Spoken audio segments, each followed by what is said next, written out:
كذلك سيدنا عيسى عليه الصلاة والسلام بعثه الله في عصر انتشر فيه الطب الله رب العالمين سيدنا عيسى عليه السلام কে এমন জামানায় পাঠিয়েছিলেন যেই জামানার চিকিৎসা বিজ্ঞান ছিল সবচেয়ে বেশি উঁচু, যার কাছে যত চিকিৎসার বিজ্ঞা ছিল তাকে সবাই মেনে চলতো।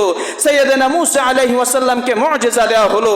আল্লাহ রাব্বুল আলামিন সাইয়েদনা মূসা আলাইহিস সালাম সম্পর্কে বলছেন এবং সাইয়েদনা ঈসা আলাইহিস সালাম বলছেন ওয়া উবরিউল আকমাহা ওয়াল আবরাসা ওয়া উহয়িল মাউতা বিইذنিল্লাহ।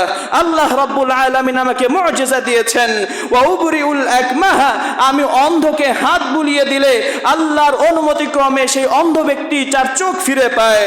ওয়াল আবরাসা, এবং কোন ব্যক্তি তার যদি ধবল রোগী হয়, এমন রোগ যে শরীরের অঙ্গ প্রত্যঙ্গে সাদা রং হয়ে যায়, সাদা হয়ে যায়, এমন রোগীকে যদি আমি হাত দিয়ে স্পর্শ করি সে সুস্থ হয়ে যায়। ওয়া উহয়িল মাউতা বিইذنিল্লাহ, এবং আল্লাহ তাআলা আমাকে এই ক্ষমতাও দিয়েছে আমি মৃত ব্যক্তিকেও জীবিত করতে পারি।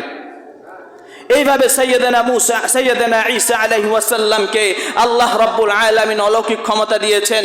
তারপরে দেখা গেল বিরাট একটি দল সাইয়েদনা ঈসা আলাইহিস সালামের হাতে ইসলাম ধর্ম গ্রহণ করলো।